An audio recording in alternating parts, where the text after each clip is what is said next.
Welcome home to USA Global TV and Radio. Ours is a place where dreams take flight, voices are heard, and stories are shared. This is where cultures meet, connections are formed, and ideas are transformed into action.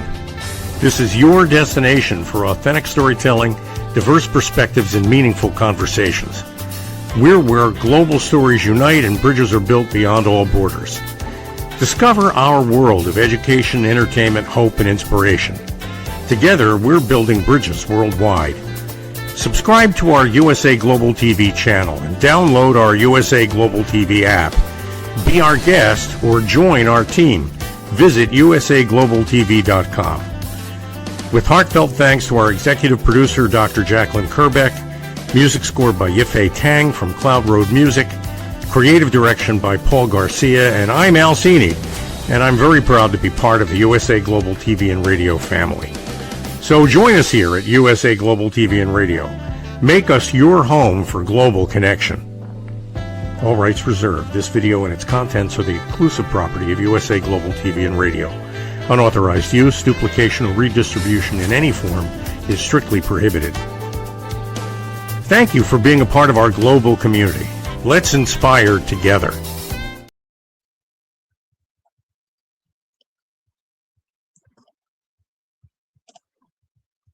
Hey everybody, welcome to Use a Whole Body, Mind, and Soul. This is Justin Merigliani with you. And this is my first time tonight producing the show. So I'm really excited about this. I get to see all the bells and whistles that are behind the scenes. So it's pretty cool. So we're going to talk about AI now. Just trying to get some things situated here. There we go. So AI. I do see a lot of people, especially in on social media, talking about AI and saying that I'm never going to learn it. I don't want to know about it. I have no desire to be a part of it. Forget it. And that's not feasible. It just isn't. It's the equivalent of the people in 1996 who said, I'll never use the internet and I will never get email. That is virtually impossible today. Think about it. How many people don't have email today? And if they don't, how would they stay in contact with most of the world? They would not. How would you be in business without an email address? How would that be possible? It wouldn't be. So how many people, I can remember this too, 96, I was in college. So I had a unique experience in college because the first 2 years, 93, 94 was my freshman year. 94, 95 was my sophomore year. We didn't have the internet at Cabrini. I went to Cabrini College. Back then it was college, then it was university, and now it's bought out by Villanova. But we did not have internet for the first 2 years, my freshman and sophomore year. So I was old school, just like kids in the 80s or early 90s. And then in my junior year, we did have the internet. So I got to see both sides of it. I got to see what life was like in college without the internet, and then to see what life was like in college with the internet, which is pretty unique. Nobody else is going to have, my class is really the last one that would have a half and half. We were the only class in the history of the world to have a half and half like that. And it was really cool.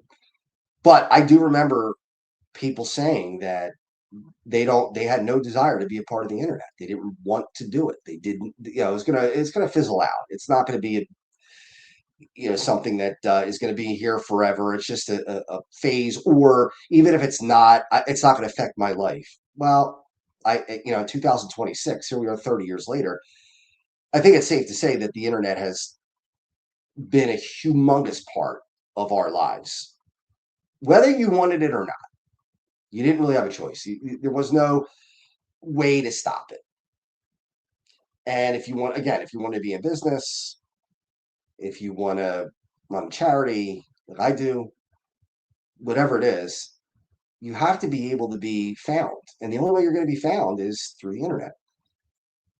And now we're at AI. And in all honesty, I was afraid of it. Not that it was going to be super dangerous, although it can be, but I wasn't sure, and still I'm not sure, exactly what it's going to do to people as far as jobs, uh, ability to make money. There are some things that are coming to AI that are not good. There's no doubt about that. I would never say. In fact, they interviewed somebody, I can't remember who it was, but it was somebody who's on the cutting edge of AI. And they asked him, they said, um, what is your fear level with AI? And he said a 10 out of 10. And they said, what's your level of excitement about AI? He said, also a 10. Both are very high. So, yeah, there are some scary things with AI. I'm not going to sit here and tell you that they're not, but you don't have a choice as far as what's coming. None of us do.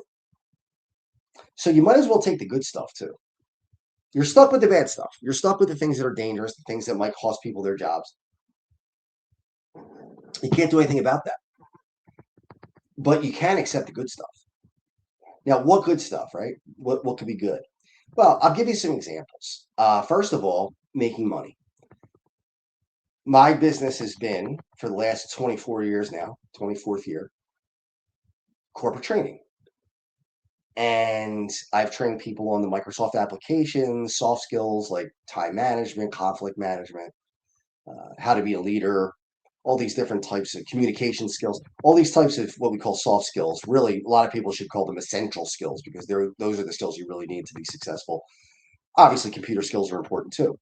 But the business has been hurt by AI because people now are using AI to answer questions that they would need training for. So, for instance, if I would teach you how to build pivot tables, which for me is very easy, I've been doing it again for actually 26 years training, 24 with my own business. But, um, why would you need to be trained on pivot tables now? You could just tell Copilot, which is Microsoft's AI, to build you a pivot table. You just tell it, look, this is the data I want you to use, build a pivot table. And a pivot table is simply a tool that does an amazing job of analyzing large amounts of data. So let's say you had 50,000 rows of data and you had 60 columns of data and you wanted to find out your sales in the third quarter for ice cream when it was in Northeast. You could just break it down any way you want, what the total sales were by rep. That's what a pivot table does. See, now you can go to AI and just tell it, I want a pivot table that does all this. You put in the prompt, boom, spits it out for you really easily. So less and less people need training on the applications that I've been training for all these years. So yeah, that's hurt. That's really taken business down. But as angry as I was about AI, and I was bitter about it. I have gotten calls from companies that are now saying we need you to train AI. So opportunity is starting to come up from something that took opportunity away at the end of last year and into this year. I have used AI extensively since having to train it, since I was told that the company wants me to train it potentially every day, week after week for the foreseeable future. And that's exciting. What I've done with it's just amazing what it can do. Now, are there things it can't do? Yes. Is it always correct? No. But it is unbelievable that you could go on and search the internet with a tool that searches virtually every website that's on the internet in seconds.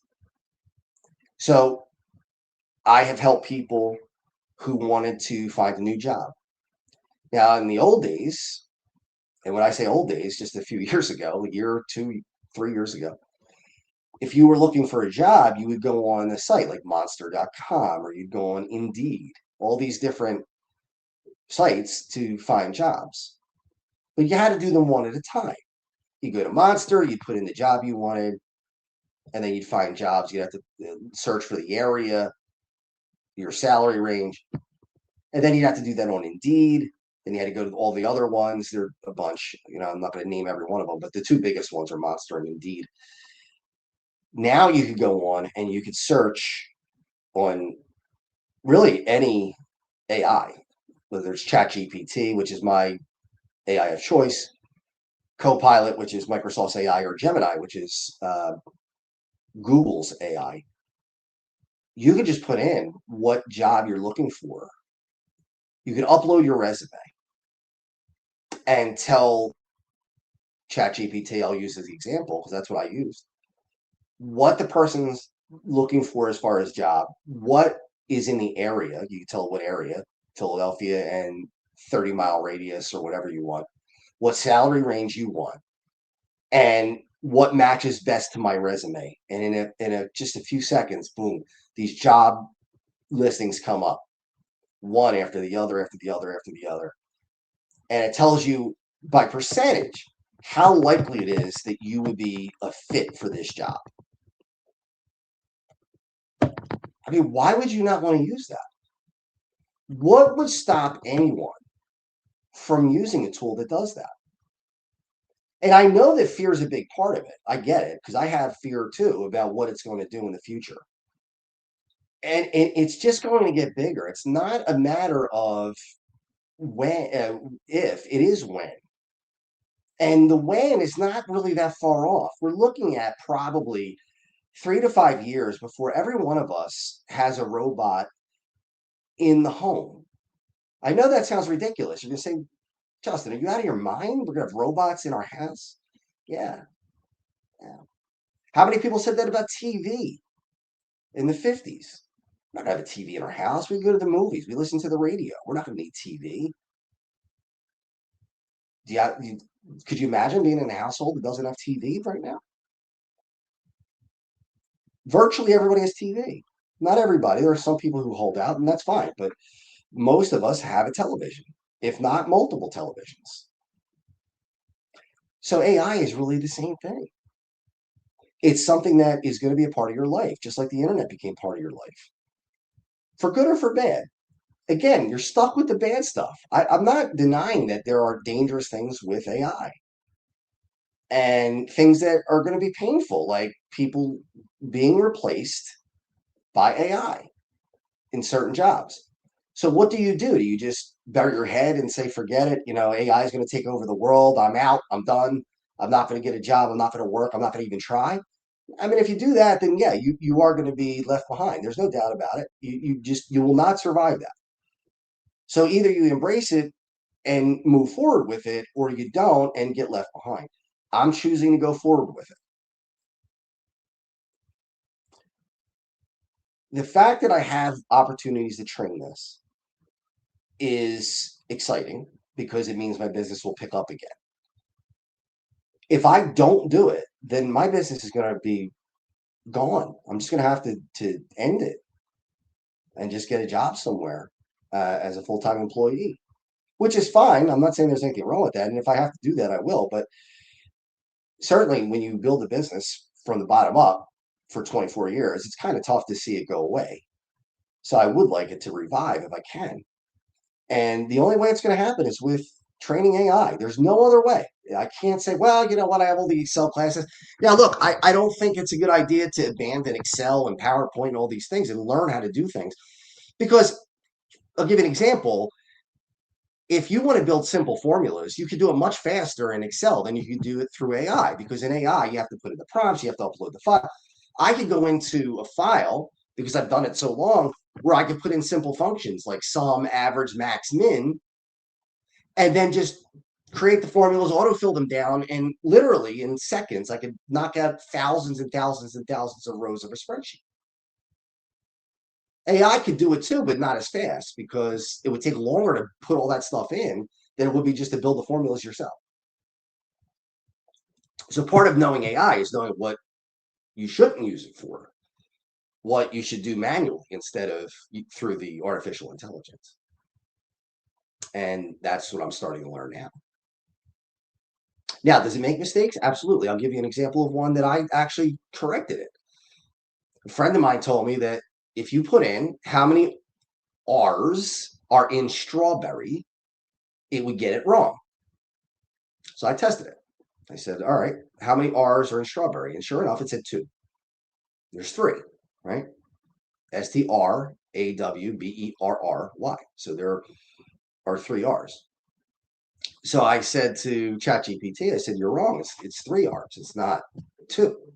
And it came back and said, no, it's two. So what I did was I said, well, wait a minute. I'm going to give you the numbers of the letter. So STR3, right? The third letter. AWBE. So 8 and 9.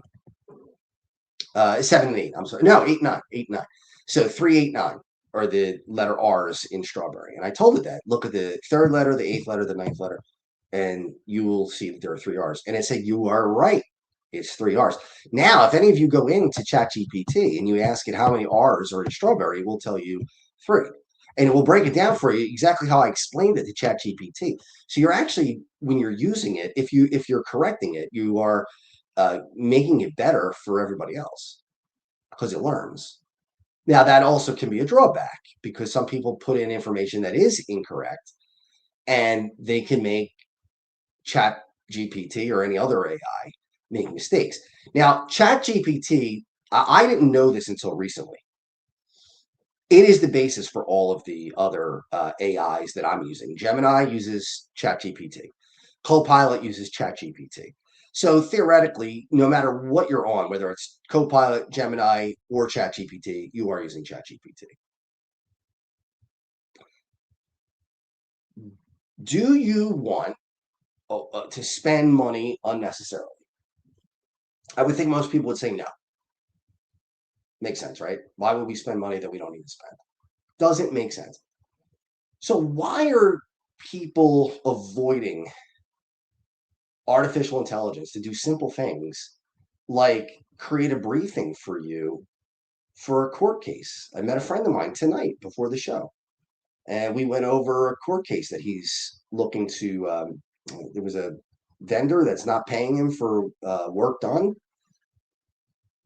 several $1,000s worth of business that he provided that they're not paying for. So he said, well, no lawyer wants to take this because it's not enough money. So the lawyers are saying, I'm not going to take this. It's not enough. So what is he going to do? Well, we went on to AI and he said, well, can AI help? And I said, absolutely. And we put in the contract that he had, just uploaded the contract. And I asked ChatGPT, I said, look at this contract and tell me if I haven't been paid, I said as if it were my business. If I haven't been paid since May and it was net 30 and I've completed the work, how likely am I to win a case and not have to go to court? I put it in. It told me 85 to 95% based on the contract, based on the fact that the contract wasn't paid in net 30 and well over that into May. And it said exactly the breakdown of how to create the briefing to give to the judge so that A, you can get your money, he can get his money back, and B, have it settle out of court. The best way to settle it out of court, which obviously is the cheaper way to go, is if you go to court, you're going to pay court costs and you're going to be in court for a while. So you lose work, billable hours to fighting your case in court. Now, in this case, he couldn't even find the lawyer to take it. But even if he could, why would you spend? So let's say it's $20,000 that he's going to get back if he wins the case, which he will. He'll win the case. It's pretty open and shut. Well, he can go to a lawyer and spend $10,000, and when he's done, he's got $10,000 himself, and the lawyer's got $10,000. Or he could just do it on ChatGPT for a simple case like this and save himself 10 grand. That's the better way to go.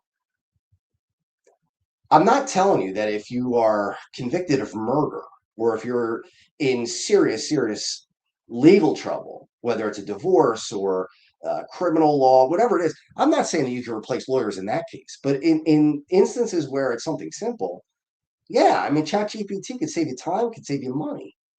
No doubt about it. My case with the resumes, when I was going on to look for full-time positions and see what was out there, I actually had to rewrite my resume several times. I had to go in and for whatever job that I was looking for, I said, look at the job um, placement, um, job description, couldn't think of the word, job description. I said, all right, for this job description, how likely am I to get this job? And also, can you rewrite my resume to match the job description more closely? And it did. And I said, could you make my LinkedIn profile match what I'm looking for in a position? And it did. It created my LinkedIn profile. You wouldn't know that unless I just told you, which I did. Is it cheating? No, it's using a tool to make it easier. And what I didn't expect from AI is it's made me think more before I write. And it's made me a better writer because it forced me to think more about what I write. See, I'm more of an emotional writer. I tend to be driven by emotion, anger, sadness, whatever it is. If I post on social media, a lot of times it is driven by emotion. And I'm learning through AI that I don't always have to be driven by emotion.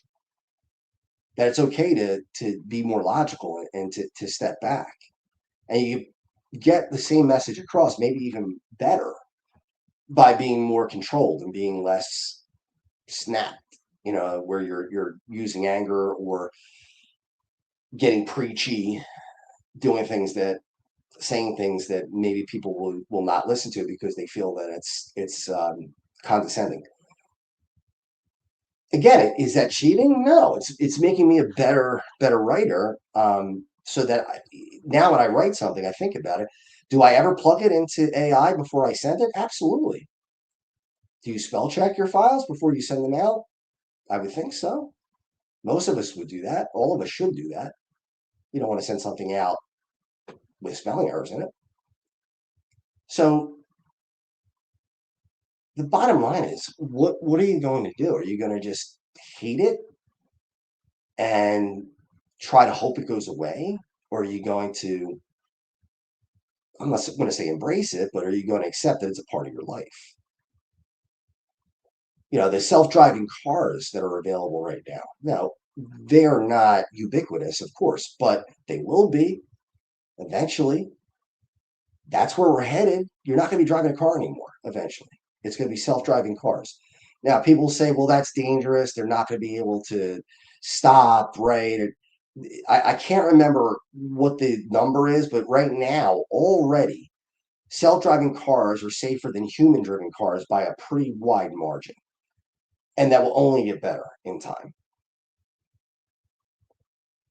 So some people don't like it. Some people will say, well, I like driving a car. I don't want a car driving for me. I want to drive my own car. Okay.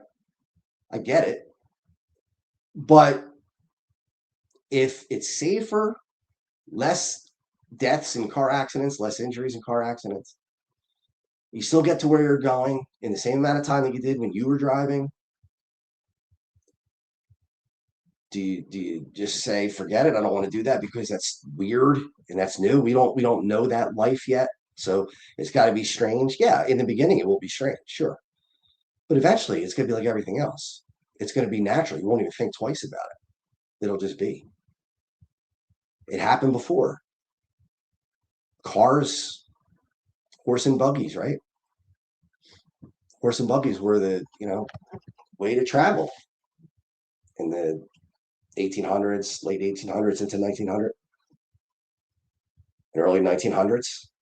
And then cars came along. And I'm sure there are people who say, well, cars will never be as good as horse and buggy. Cars take gasoline. You just feed the horse. You don't have to pay for gasoline. And it's weird to be in a motorized vehicle. Well, yeah, I'm sure people felt that way. But now it's odd to see a horse and buggy. It's nostalgic to see a horse and buggy.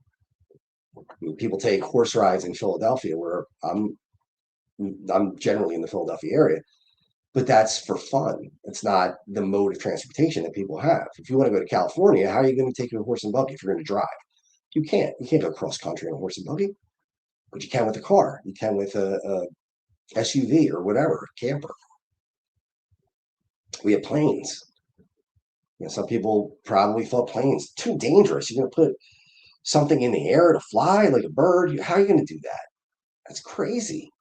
People get killed. Now people fly and don't even think about it. Is it weird to be in an airport? Do you feel like, gee, I'm in an airport. This is very, very strange. I don't know how I could do this. No, you get in the plane and you fly because if you want to go across the country to California from the East Coast, you can drive for 3 or 4 days, or you could take a 6-hour flight. Now, unless you want to stop in many different places, you're not going to want to drive. You're going to want to fly. But I'm sure when the Wright brothers were discovering how to fly a plane, and when planes started to become more commonplace, people probably said, "I don't want to do this. It's weird. I don't recognize this. This is something strange. I don't want to be a part of it." Now everybody's a part of it. I want to train people on how to use AI. It's been very difficult to get people to want to learn it because, again, it's the fear factor. It's the unknown. But I know this. I don't know exactly where everything's headed. I really, and nobody does. There's nobody who knows exactly what's going to happen in the future, except for this. AI is here to stay. It's not going anywhere. It can't be avoided. It will make life easier if you learn it. And if you don't, you're not going to be able to go forward. You're going to be left behind. People will lose jobs to AI only if they don't embrace AI because the people who master AI will be the ones who get hired and kept. The people who want to fight against it, it's like swimming upstream. You're not going to fight it. You can't. You got to let, if you're in the ocean and you're in an undertow, you don't swim against it. You just ride it out until it breaks and then you swim in because you're not going to beat it. That water's too strong. You can't outswim it. And it's the same thing here. You can't fight this. You just can't. I didn't want to accept that for a long time myself, being in the industry. I fought it myself. I thought, you know what? I want to bury my head and I don't want to do this. I'm afraid of it. I'm afraid of what it might do.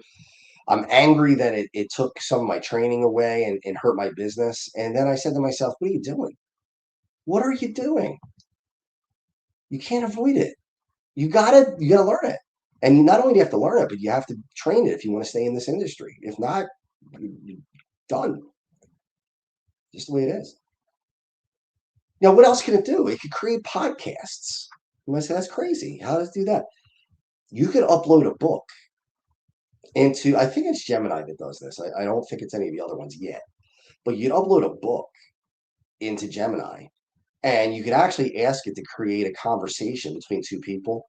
And it will literally sound like a national public radio talk show with two people who are not real people discussing it. It's a male and a female, and they talk about it. You would not know that it's not real. Most, I would say probably 95% of people on Earth would not know. There might be a few people who are experts in this that would be able to tell. But I did it. I uploaded a book into, again, I think it was Gemini. It's been a while since I did it in the Gemini, and I told it, create a conversation as if you were on talk radio. And it did. It created a conversation between two people. And it wasn't mechanical. The female voice said something to the effect of, you know what I loved about this book? It was just a raw emotion and blah, blah, blah, blah, blah. And she got into it. And then the male voice said, I agree with you. I think that's a really good point. And can I add on to that? And then he went on and added on to that. And it went back and forth for, I don't know what it was, maybe 20 minutes, a half an hour. And then it was it. What do? Do we pretend that can't happen? do we not take advantage of the good stuff? Do we just say, well, I don't like that? And I get it that people are freaked out by it. I'm a little freaked out by it too. Now, I put my own book. I haven't published it yet, but I put my own book in ChatGPT, and I said, "Can you read this book and let me know if it's ready to be published?" And it said, "Yeah, it's ready to be published." It read the book in a minute, maybe. It's an 84-page document, so it's about a 350-page book that it read, and said there are some mistakes in here, grammatical mistakes and punctuation mistakes, but every book has them, so it's ready to be published. Now, if you want to tighten it up, it said you could tighten it up. I mean, is that a bad thing? Did I not write the book? Is it cheating because I asked it for help? No, I don't think so. It's using the tool that you have at your disposal. Not cheating. You had to come up with the ideas. You had to write the manual first, the book in this case first. Now, the drawback, there was a song that hit the top of the country charts, I believe it was country, that was purely written by AI. Now I got a problem with it. That part I have a problem with. To have a work done, whether it's a song, a movie, whatever, that was not created by a person, but rather by artificial intelligence, that's where I start to have a problem with things. Even the music was made through AI, the music itself. So not only the lyrics, which is really easy to do, but creating the actual music for it was done by AI as well. Again, I don't think anybody would argue that that's a good thing. I think that's sad, really, because then how do you know what's real and what's not? It's a problem. But what do you do about it? What can you do to stop that truck from moving or that train from going down the tracks? There is nothing you could do. If you stand in front of it, you're going to get run over. You're not going to stop it. None of us can. So, how many times did I say it in this show? You're stuck with the bad stuff. You are. And I am. You're stuck with people cheating to get ahead. You just are. I am too. It takes talent, or it took talent to write a song. It still does, but now AI can do it almost as well, if not better, than humans. Writing a screenplay. I wrote a screenplay, and I put it into AI, and it told me things that needed to be fixed. That to me is good. That's not cheating. That's getting somebody to edit it. In this case, artificial intelligence to edit. Now, here's the difference. If I just said, I want you to write me a screenplay about this, this, this, and this, and then it creates a whole screenplay from scratch, yeah, that's cheating. Yeah. But using it as a tool isn't cheating. If you can't, I'll give you an example with Excel. Most people don't know how to create advanced formulas like VLOOKUPs, HLOOKUPs, XLOOKUPs, things like that. And some of you are saying, what in the world is he talking about? What are lookup functions? And I'm not going to get into explaining that, but what you can do now is you literally can go into Copilot within Microsoft Excel and tell it, look at this file and create the formulas. You don't even have to know the formulas. You just say, look at the data and create formulas that will work in this file. And it will build the formulas for you. Now, it's not always going to be perfect. Sometimes you might have to fix it up a little bit. You might have to make some changes. And two people might not get the same answer. Again, a lot of people don't know that with AI. And I understand why. It's fairly new for most of us. It's been around since 2012. So a lot of people think this is a new phenomenon. It's not. It's not. It's been around since 2012. It's just now over the last 2 or 3 years that it's grown exponentially. And that's going to continue. It's not something that's going to change. My hope is that people learn to accept it. I'm seeing a lot of. I used to call it in my when I was and I still do train Excel, but I call so I came up with a term, Excel resistance. And Excel resistance is when people work at a company and refuse to learn how to use Excel, where everybody else is using Excel, and they just won't do it. They won't learn it. I don't want to learn it. I don't. I have no interest, none. How long can you do that in corporate America or in any corporation around the world and survive? I don't know how you can do it because virtually everybody around the globe uses Excel. And if you don't,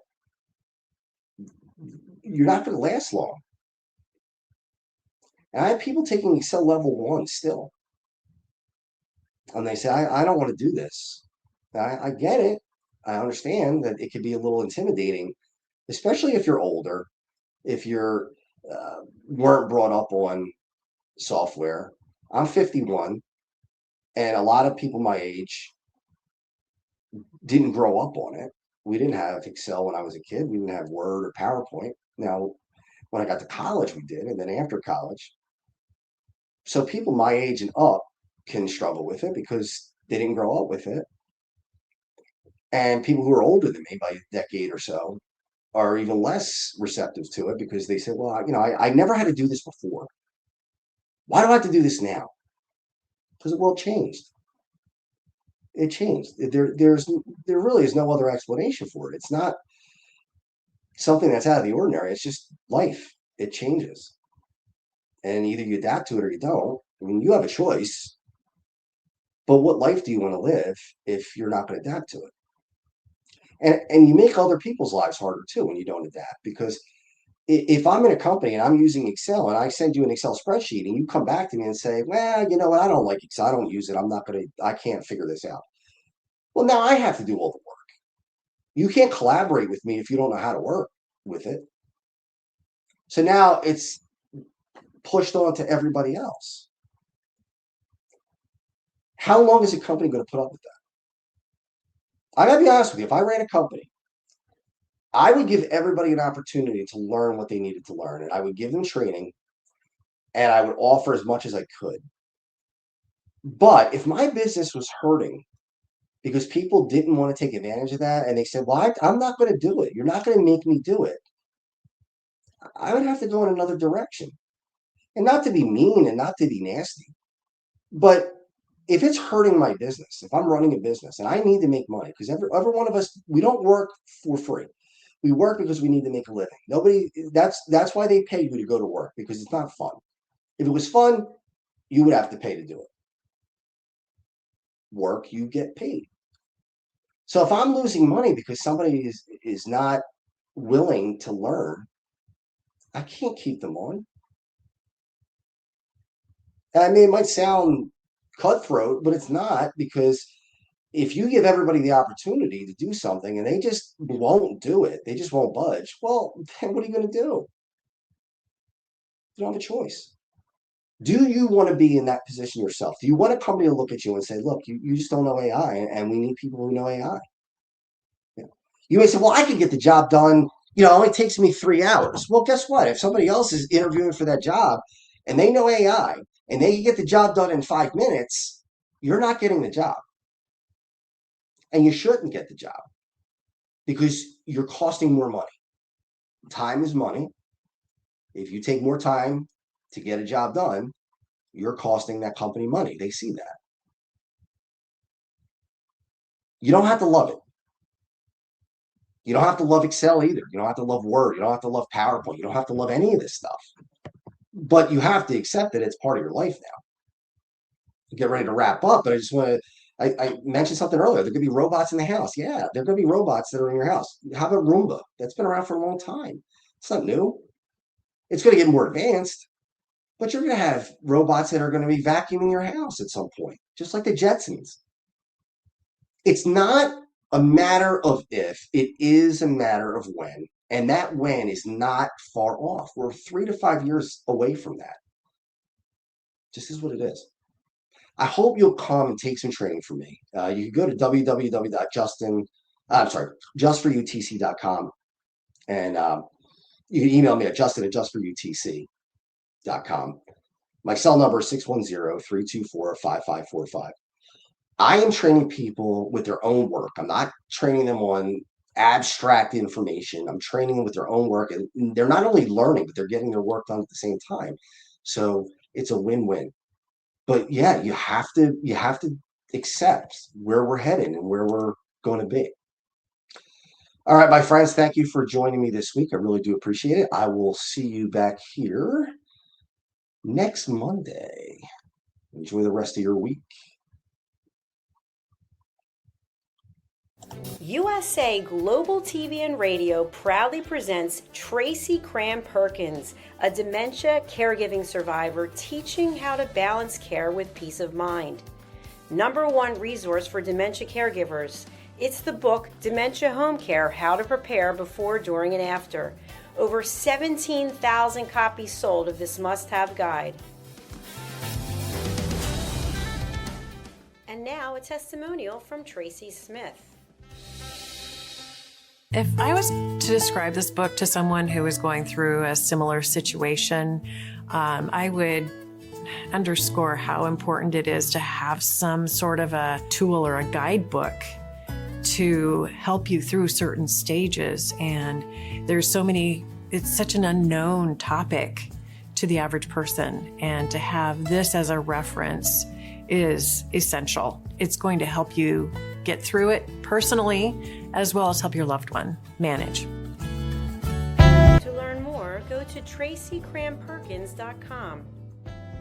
Tracy Cram Perkins is an award-winning author. She's also the host of Dementia Home Care television show. Watch it here on USA Global TV and Radio.